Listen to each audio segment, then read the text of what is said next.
Good morning, and welcome back to another edition of Gary's Movie Emporium. Today is a Wild Eye review for the 2017 title, slasher title, I should say, called Are We the Waiting? Currently gets a 6.8 on IMDb, and is currently playing on Amazon Prime and gets a 3 out of 5 star rating by its users. It clocks in at around an hour and 14 minutes, and it came out in February of 2017. It was directed by Michael Taylor Pritt, and here's the cover for it. Look at the back. Pretty cool covering. Wild Eye does a great job with their covers, but it's written and directed by Michael Taylor Pritt. Stars are Rob Pemberton, Alyssa Cordial, and Michael Taylor Pritt. There's appearances in this movie by Shannon Lee, Chastity Madison, John Roberts, Danielle Chatterton, Bradley Pennington, Carrie Butler, Austin Kelly, and Jeremy Wheeler. The production company on this film was called Funtime Productions, and they're located in Ashland, Kentucky. Apparently, this is the third film that Funtime Productions has produced. It's been deemed their best film to date. The music in this film, some of the eerie, creepy stuff in here was done by Zero King. The graphic artist behind the original film poster was created by Mark Kazabuki. I think that's what it says. The talented family of filmmakers behind this film are the writer, director, and actor Michael Taylor, executive producer Tracy Roberts Pritt, and D. Mike Pritt, and sister director of photography and FX provider is Shandy Ray Pritt. So basically, the whole lot, 3/4 of this film was done by the family Pritts. They do a really good job from what I'm hearing online. They do a lot of practical stuff, and this being, I guess, their third collaboration, or in some form. Apparently, the director of this film also directed the film Night Howl from the same year, from 2017, and he played as the character Casey in that. The rumored budget on this film was $3,000. I've seen one person in particular tag this movie as if you like Happy Death Day, Unfriended, or Strangers, and really I wouldn't put it in maybe Unfriended a little bit more than those other three. I just don't think it's anything like Happy Death Day because I didn't really find it awful full of comedy. And Strangers had 3 killers, and this only has 1. But they said this movie is for you. But basically, this movie kicks off. I believe it's at a bus terminal. Short blonde hair girl's waiting. I don't know if she's waiting for a late night bus. Didn't really say too much, but she's sitting on the bus bench, and there's another guy off in the distance. And out of nowhere, our friendly neighborhood Neo here, that's the killer's name, comes out of nowhere and he stabs. I want to say he stabs a guy a few times. Girl sees it and runs off. We don't see no more of that scene, and next morning, it's reported on the news that 2 people have been brutally massacred at the local bus terminal. And then it cuts to the 3 guys that are in this film. Sean Chance, and what's the other guy's name? Teddy? Yeah, Teddy. And they're all best buddies, and basically the plot of this movie is it's about a group of friends escape to Canada to avoid being drafted in World War III, which is kind of comical because I can't recall the last time we've ever had a draft, but I'm going to go with it on it because I did like how they went, uniquely with it. But while they're in hiding at I think it's an uncle's house or some relation's house of one of the guys. A ruthless mass killer, like I said, his name's Neo, begins to stalk and murder one by one in the group. when they get to Canada. Now the group must learn to try to trust each other, and they have to fight back against Neo just to survive the night. But it starts off right after the announcement of the draft. It starts off, Chance plans on getting married and wants to pop the question to his possible fiance, and then he has second thoughts because Kia, his girlfriend, brings up he really needs to get a job and before they think about settling down, and it's kind of like she knew something was going on before he even had a chance to pop the question, so he gets second thoughts about it. But in the meantime, he gets notified in the mail about the draft, and they all go to Canada, and before he goes, he tells his dad about his intentions, and his dad's not for him dodging the draft. He thinks he should stay and basically be a man and honor the country's flag, our country's flag, and but he does understand where he's coming from because he does know he has a lot of future left, and he'd hate for anything to happen to him. And he said, "You're out of the house. You're a grown man. You can do what you want. I respect it either way. I get it, but for him, he would stay."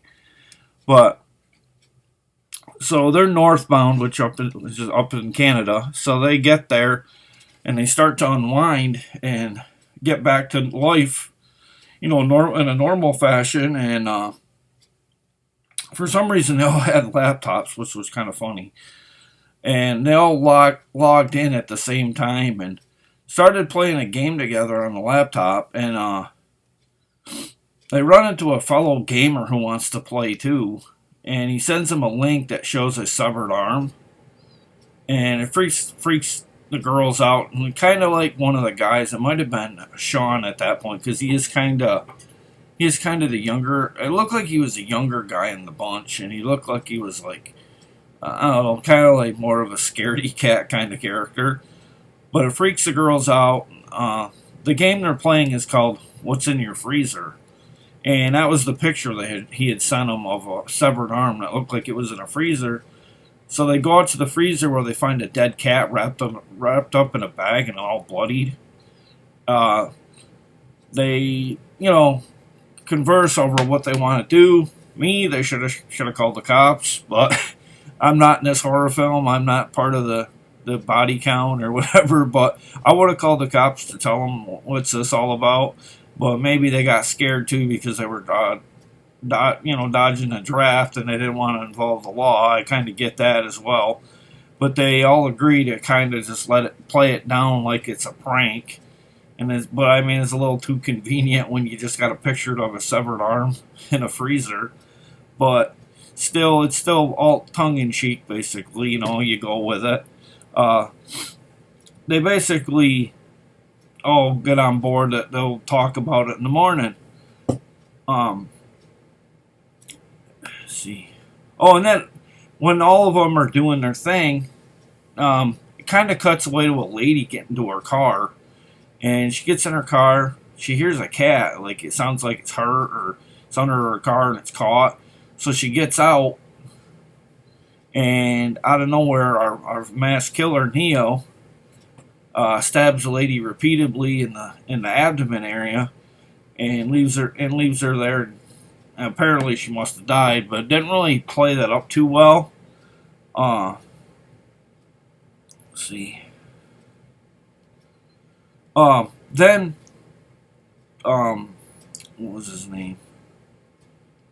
Teddy and Sean are standing in the living room area, and they look out the window and they can see Neo because his mask, like I say, it lights up like, well, I didn't say it, but based on when I showed you the cover, it lights up like this, and it's going to stick out in the dark night like that, which isn't too smart. If you're a killer, I wouldn't really wear this mask just because it illuminates, And they seen him standing out there, and they were wondering what the heck, what a guy was standing on the lawn at that late at night. Basically got caught. I don't know if he intentionally got caught, or I couldn't determine if it was he was caught intentionally or unintentionally after he had killed the woman. Um, but it sends the group into a bit of a disarray, and they're like scattering around the house. And like I said, I would have called the cops about it because it is trespassing. It's well past dark. But Sean, the youngest guy in the group, or at least the one that looks the youngest in the group, gets abducted and he's tied to a chair on the patio, and a light comes on. I don't know how. I don't know if they had turned it. I think the group had turned the light on because they heard something on the porch, and they turned it on, and Sean's wrapped up, got a gag in his mouth, and he's all half bloodied a little bit. It looks like the killer's been having a little bit of fun with him. Let's see. But in the meantime, they're racking their brain on what do they do, because this is pretty intense, because to see one of your friends, he's in the house one minute, and then he's on the patio the next. Like I said, they have him tied to a chair, and apparently he wants them to play by these rules that they have to throw their phones out the door. I guess just so they don't call anybody or whatever. I guess that's what it was done for. But in the meantime, they hear a loud noise, and a gun goes off, blowing off one side of Sean's face, killing him. And then Neo, after that happens, kind of half trots off. I wouldn't say runs full torque, but kind of trots off, leaving the group wondering what he's going to do next. And then shortly after Neo doubles back, he hits one of the. I want to say he hits Teddy with with an aluminum baseball bat, leaving him pretty beaten up and sore, and can't hardly move at this point. What is the one girl's name? Let's see. Yeah, I'm trying to figure out what Teddy's girlfriend's name was in this one. Jessica. Jessica says, well, you know what? I'm going to run for it. I'm going to run to the next house, and we're going to go, we're going to take care of this because, we can't keep, being terrorized by this guy all night. So she runs to the house next, I guess the closest house next to, and she runs up there, and she sees a guy in bed, and first look, it looks like he's just sleeping. And then she looks again, and he's all bloodied and stuff. So our friendly neighborhood masked man here has paid them a visit already. And all of a sudden, she hears a noise, and she kind of backs behind a curtain to hide. And Neo has followed her to this house. I don't really know how he would have seen her other than maybe heard her screaming going up the road, or the noise from her shoes or whatever. To me, I would have just went barefoot just so he didn't hear anything like that. But she ran up the road, and he went back down the stairs, or went into a different part of the house, and she called 911. And then all of a sudden, she was talking, and then it was like it got dead air. It was like he'd cut the phone line to the house. But in the meantime, after she calls, she starts to get like real panicky, and you can see panic setting in on her face. And then out of nowhere, Neo comes with a hatchet and chops her in the face, killing her. And then, as this movie's going on, our little group's starting to dwindle as we, the further the running time gets in the movie. But then it turns back to Teddy in the group. Apparently, he's been helped to a couch where he's sore from being beaten by the baseball bat. He mentions he has a handgun, and the group's like, don't you think that would have been better before all of this? We could have probably shot him, or, shot at him to scare him off. And he goes, well, I didn't think we'd need it. And, who would think that, you'd have a neighborhood slasher out of nowhere come and kill you. And that's why they didn't use it. They try to entice Neo to come face them like a man or girl, whoever is behind this mask. Where he doesn't actually bite, and he stays outside making them play the guessing game. Neo begins to take pictures to put online. I don't know if it's of the body parts. I take it that might have been what he was doing with the camera, because he did do that with the severed arm earlier in the movie.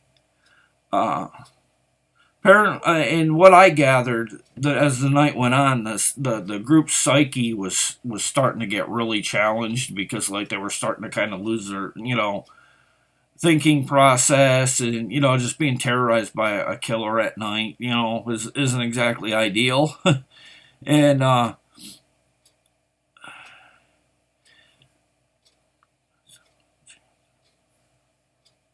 but after all of this, out of nowhere, Chance, the main actor in this,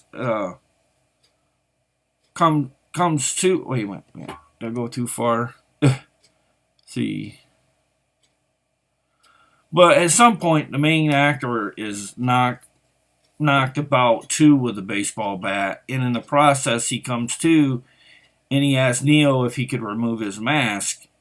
And it's his baby brother. And that's when I didn't really like the plot too well. I didn't understand why a family member would go that far. I mean, I get it, he was kind of like the black sheep, but I didn't really like when they did that with it. I just thought it was kind of your next... The plot kind of went into your next territory with the real reason for doing all of this. It was kind of... Didn't really feel like a big payoff, I didn't think, with the plot, but...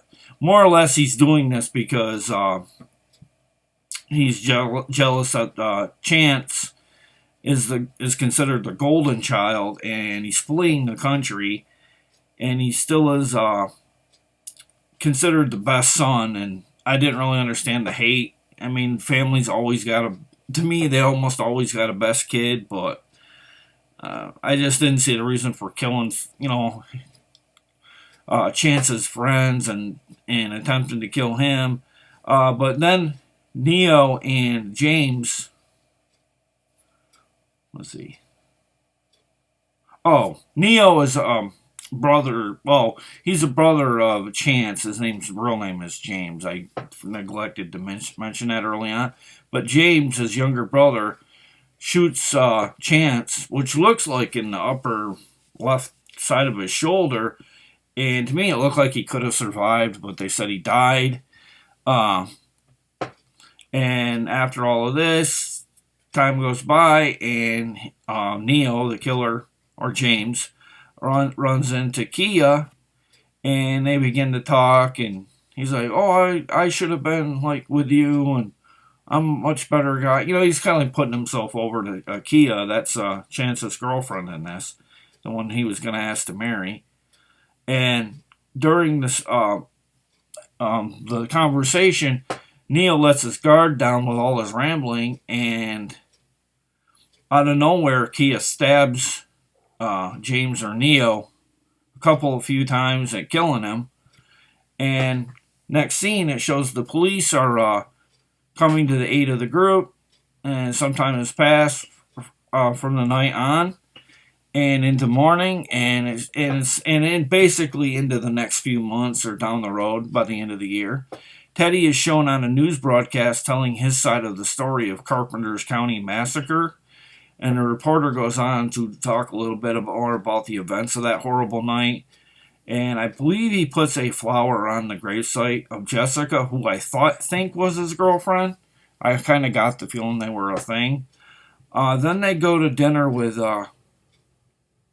Teddy's new girlfriend and Kia and her new boyfriend. While all the conversing is going on, Teddy gets called into work, and then we hear an off-screen scream, and now the group go to look, and it's now Neo with the mask again out of nowhere.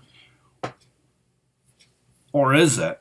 Because we're believed that James, the killer, originally died, and now there's this killer back with the same mask. I could tell it was a different person because they look smaller. Uh, but first thing the new killer does is kill off Kia's new boyfriend by gutting him and letting his intestines fall to the floor. Teddy meets up with Neo for one final battle, only it's not Neo, it's Kia. Apparently, Kia is devastated from the death of Chance, and now she's donning the mask, which was kind of a cool twist to a degree. But I just wish it would have been more climactic, a little more at the end. Nothing at this point kind of surprises me, because I mean the reason for the killer originally was just over jealousy, and really it wasn't a massive plot. It wasn't enough of a revenge factor for me, and really with it turning out to be Kia was a little bit more sensible, but she's already insane.